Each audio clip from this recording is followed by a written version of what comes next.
We're here with Donovan Bailey. Behind us, we've got the great stadium where a year ago the Olympics took place. Tell us what your best and most noteworthy memory was from that last Olympics. Well, you know what? One, I'm extremely happy to be here back in England again. It's amazing memories, amazing fans here. I think the thing that I remember most is that we had great weather, because in the 10,000 times I've been to London, it's almost like playing golf. You say, oh man, you should have been here last week. The weather was great.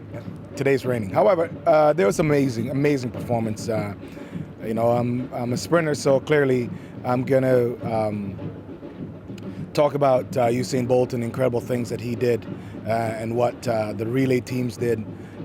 But being in the stadium, watching Jessica Ennis, watching Greg Rutherford, who was coached by my coach, watching Mo Farah, and just seeing how the stadium's reacting to him, phenomenal. I mean, it's incredible to see 80,000 people show up for a morning session, and to cheer on track and field's greatest.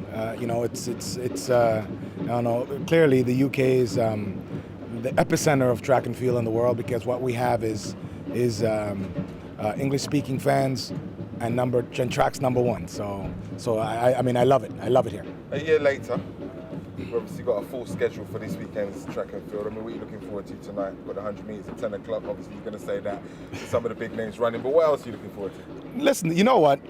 Funny enough, I'm looking towards 100 metres just because I think that the world is trying to find out what sort of shape Usain is in. But more importantly, I'm actually looking forward to seeing James Diasola run, because I think that James is an incredible talent. He has an opportunity to, if he stays within his race, he has an opportunity to run incredibly fast. But I think that I'm looking forward to a lot of the younger athletes, and this is in every event. The World Championships is 2.5 weeks from today, or from now, and I think that this is a platform where a lot of young athletes can establish themselves. I mean, they got to understand it's the World Championships coming up. There's only one gold medal in each event, and they have to take this opportunity to start shining from now. This is a bit of a loaded question, but tell me how you feel the state of track and field is globally at the moment, especially considering some of the negative headlines we've had recently. But let's just start with the positives and move towards that whole doping side. Well, the state of track and field, I think, is in a great place. I think that Usain, what he's done on the track, the legendary things he's done on the track, and the fact that he's transcended the brand and bringing it to every household, people who don't even follow or know much about track and field. So I think that the state of track and field is in a great shape. As far as the negativity, I mean, I think that we have to commend the IAAF and the World Anti-Doping, that if there's a banned list of substance that you can't take, and I think that we have to commend them for ensuring that they stick to those rules, and I guess they punish the people that don't. It's left us in a bit of a position where we don't have the best, or supposedly the best runners going to Moscow to compete against Usain Bolt. I'm going to say that as, the Tyson Gaze. We're waiting for B samples, all right? So I'm not condemning anybody before their time and that, but let's presume that, as things have gone on, the B sample normally backs up the A sample. So let's presume that that's the case. Those guys won't be going to Moscow, which leaves just Bolt, doesn't it?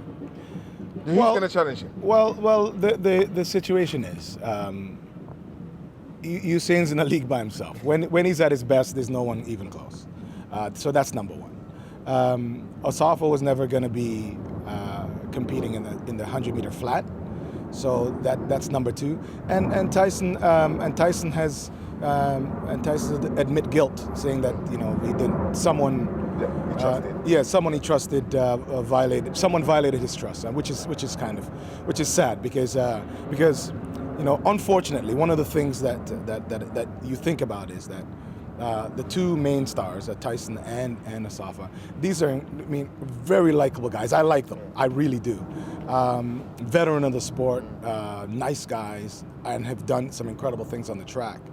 But you know what? We have to know that that every single day an Olympic champion's born, and we really have to focus on Usain and what he's done. He said in the press conference yesterday, and he's going to go there, do an incredible job, and there's going to be 7 other men. At the end of the day, there's going to be 7 other men, and I guarantee you those 7 other men is going to be running under 10 seconds. So it's really not going to be, simply a cakewalk. Usain clearly is in a league by himself, and he can make more mistakes than any other sprinter and still win. But you never know. We're going to Moscow. The weather might be bad. Anything might happen. It's 100 meters. It's sub 10 seconds. So in sub 10 seconds, anything can happen. However, I do believe that Usain, it's his to lose. Absolutely. You and Ato Boldon had a difference of opinion quite publicly a couple of weeks ago when this whole saga, broke out, the whole doping saga. His take was obviously supplements can get taken, anything can be in them. You kind of have some, some room for error or doubt. And you were saying that the strict liability rule is where your principles are entrenched, i.e., be responsible for what you're taking in your body. Right. Do you honestly don't think there's any kudos or credence in what Ato Boldon was saying? No, listen. It's funny enough that people thought that Otto and I were butting heads, but I think I think that Otto was breaking it down more so than I was. For me, my stance on it is nothing. There's a ban list that the IAAF has prepared, our World Anti-Doping has prepared, and it's the athlete's responsibility to ensure that they don't consume anything on that, regardless of where they are and what they're doing. And what Otto was saying, that I think that what Otto is saying clearly is that there are differences. Clearly, if you're drinking a Red Bull or you're drinking something with caffeine in it, and there's some sort of stimulant that then it's not someone that's guilty. But yeah, my stance is probably no. I'm sure if you ask Otto, he'd say the same thing that I am. Ultimately, every athlete's responsible for everything that they're doing, and I'm saying that they should stick to the rule. So I stuck to the rule. I knew everything that I was consuming, day, night, the nightclub, going out with my friends. It didn't really matter. I knew exactly what it is that I was consuming. I also knew every lotion that was being rubbed into me by a massage therapist. So I'm just saying the onus is back on the athlete, and essentially Otto was saying that there needs to be a difference. But I think that from a public perspective, non-track people, when they hear about drugs, they lump everything. So it doesn't matter if someone drank a Red Bull or an excessive amount of coffee. To the average public outside, it's the same thing to them if they hear that an athlete tests positive.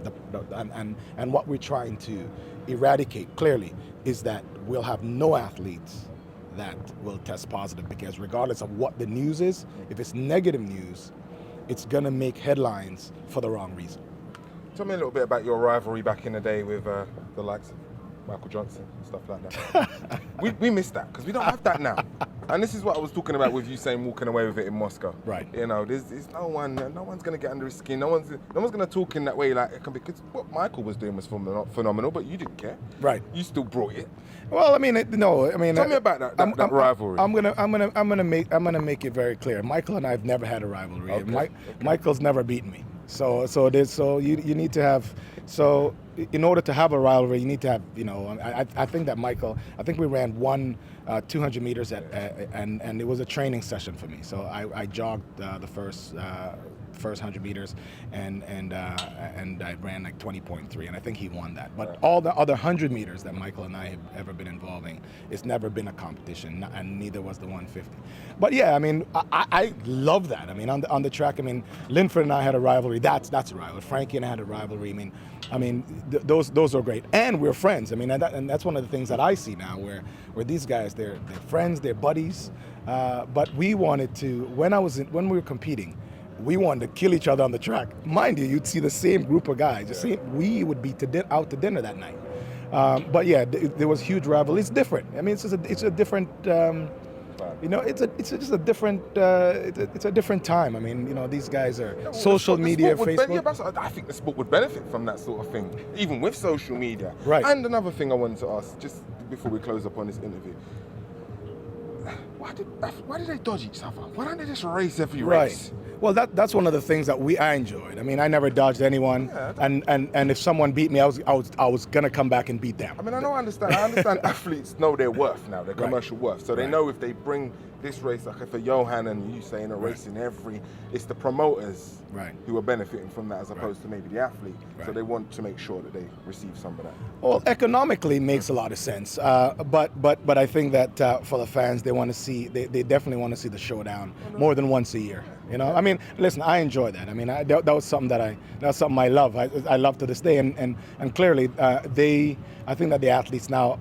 obviously understand the interest that they have, that the public has, and the media has when they step the track in non-Olympic or World Championship events. Thanks for your time, man. Appreciate No problem.